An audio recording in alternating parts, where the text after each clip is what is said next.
우리는 시편을 읽을 때 보통 그 시인의 마음에 우리를 투영하여서 읽습니다.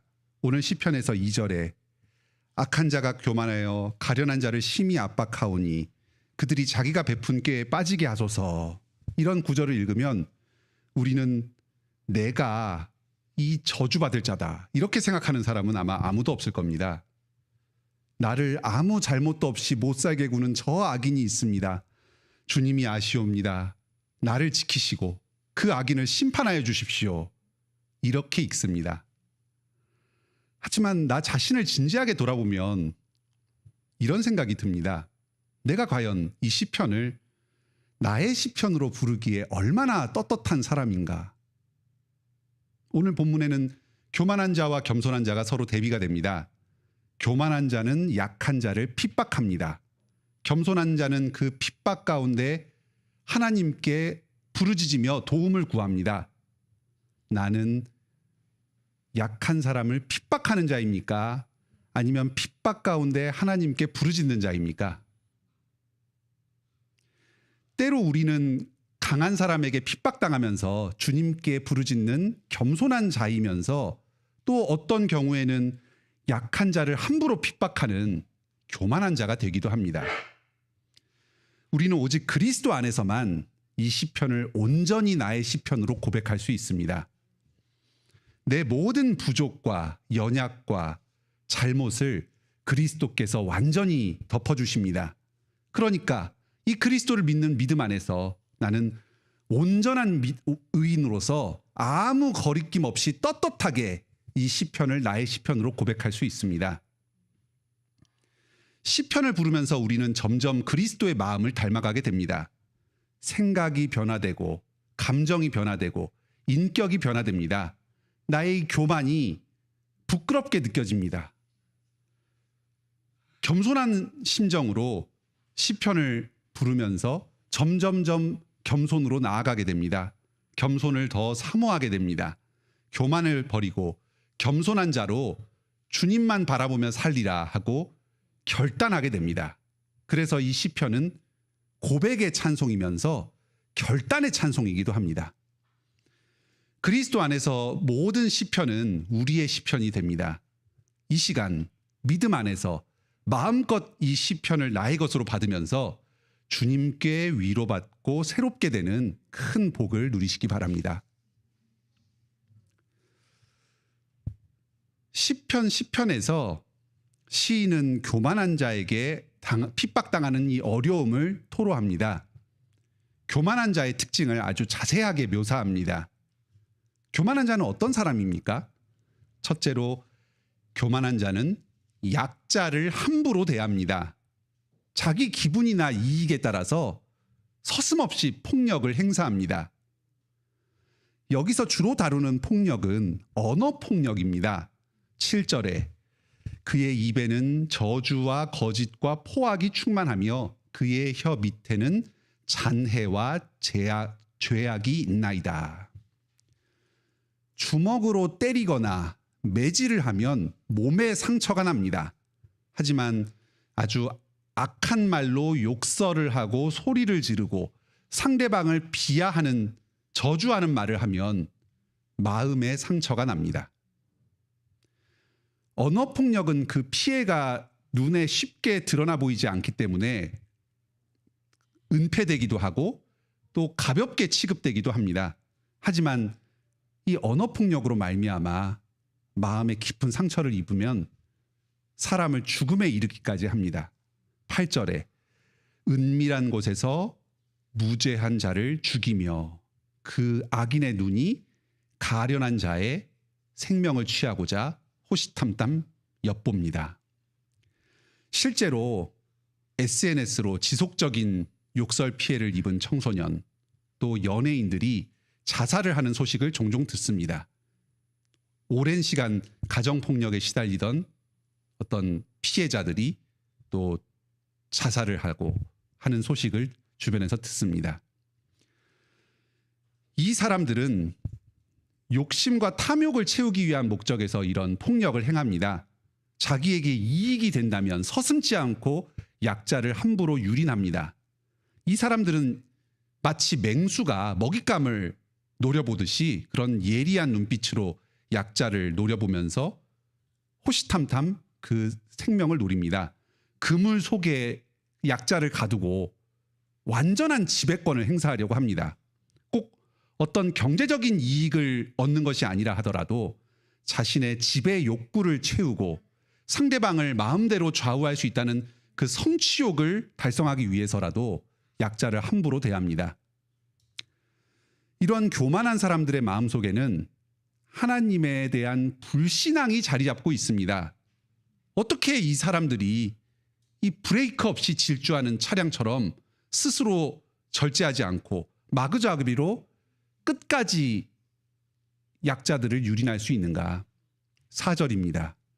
그의 모든 사상에 하나님이 없다.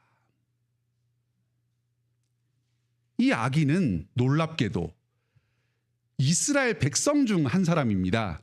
8절에 마을 구석진 곳에 앉은 이웃 중에 한 사람입니다.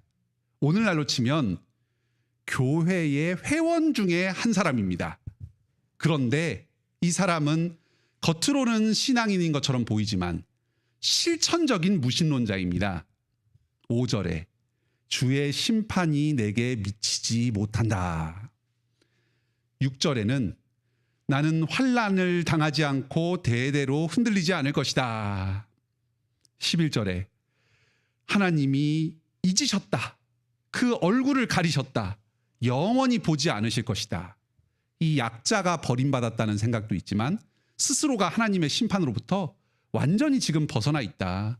내가 지금까지 이렇게 마음대로 행해도 아무런 제재도 받지 않고 승승장구하고 있는데 하나님이 나를 완전히 내버려 두신 것이 분명하다. 이 교만한 사람은 교인 중에 한 사람이었습니다.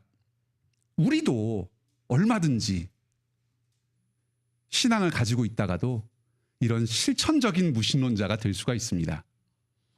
무엇으로 압니까? 내가 교만해지고 있다는 사실, 무신론에 가까워지고 있다는 사실을 어떻게 압니까? 그 뚜렷한 증거가 바로 약자를 함부로 대하는 것입니다. 우리 주변에 약자들이 있습니다. 내가 약자다 생각할지 모르지만 잘 생각해보면 나보다 약한 사람은 언제든지 주변에 있습니다.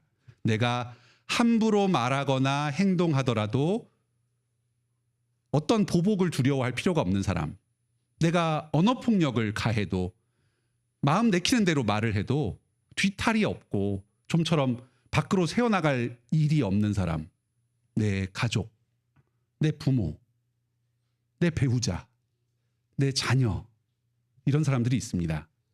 또 직장에서 부하 직원이 있습니다. 업무 지시의 명분 하에 화풀이를 할 수 있습니다.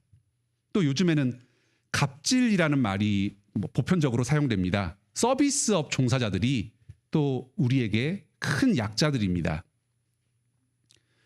우리 관악교회 성도님들은 모두가 약자를 존중하는 경건한 분들이라는 걸 잘 압니다. 하지만 우리들도 언제든지 교만한 자가 될 수 있습니다. 하나님에 대한 경외심이 약해지고 자기 감정에 휩싸이게 되면은 마치 하나님이 계시지 않은 것처럼 하나님의 심판으로부터 자유로워진 것처럼 함부로 행동할 수가 있습니다. 주여, 우리의 마음을 지켜주옵소서. 우리가 실천적인 무신론에 빠지지 않게 하여 주시고 항상 약자를 경외하면서 주님을 경외하며 살아가게 하여 주시옵소서. 이러한 시편을 부르면서 이 찬송을, 이러한 기도를 항상 드리며 살아갑시다. 교만한 자의 두 번째 아주 중요한 특징은 기도하지 않는 것입니다. 이 사람은 하나님께 기도하지 않습니다. 하나님을 찾지 않습니다. 3절이 그 한글 번역은 이렇게 되어 있는데 원문을 그대로 직역하면 이렇습니다. 아기는 마치 그의 코가 높은 것 같다. 그는 찾지 않는다. 그의 모든 생각은 하나님이 없다 한다.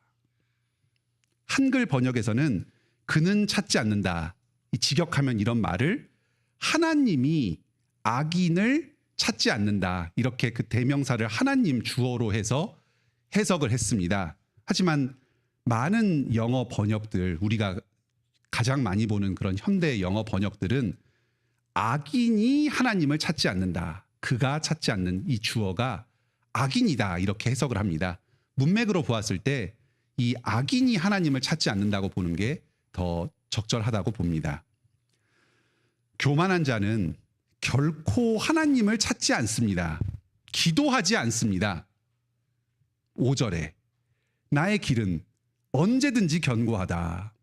6절에 나는 결코 흔들리지 않고 환난도 당하지 않을 것이다. 헛된 신뢰와 기대 속에서 살아갑니다. 이것은 자기 자신의 능력과 지혜와 수완을 의지하는 것이기도 하고 또 다른 한편으로는 하나님의 능력을 실제로는 믿지 않는 것입니다.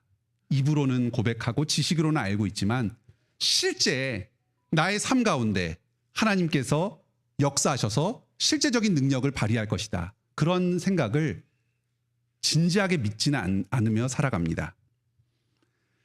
이런 교만한 자는 자기 잘난 맛에 살아가면서 스스로 자신의 일을 처리하는 것에 익숙합니다. 하나님의 도움을 결코 구하지 않습니다. 그러니까 기도하지 않는 것입니다. 이 반대도 성립합니다. 기도하지 않으니까 하나님을 찾지 않게 되고 교만하게 됩니다. 기도를 통해서 우리 영혼이 계속해서 하나님을 찾고 의지하고 주님께 나아가지 않으면 우리는 반드시 교만하게 됩니다. 실천적인 무신론으로 나아가게 됩니다. 탐욕만을 무절제하게 추구하게 됩니다. 약자를 함부로 괴롭힙니다. 우리 관악교회는 예전부터 기도에 힘써왔습니다. 여기 금요기도에 나오신 여러분이 가장 앞장서서 기도하시는 성도들입니다.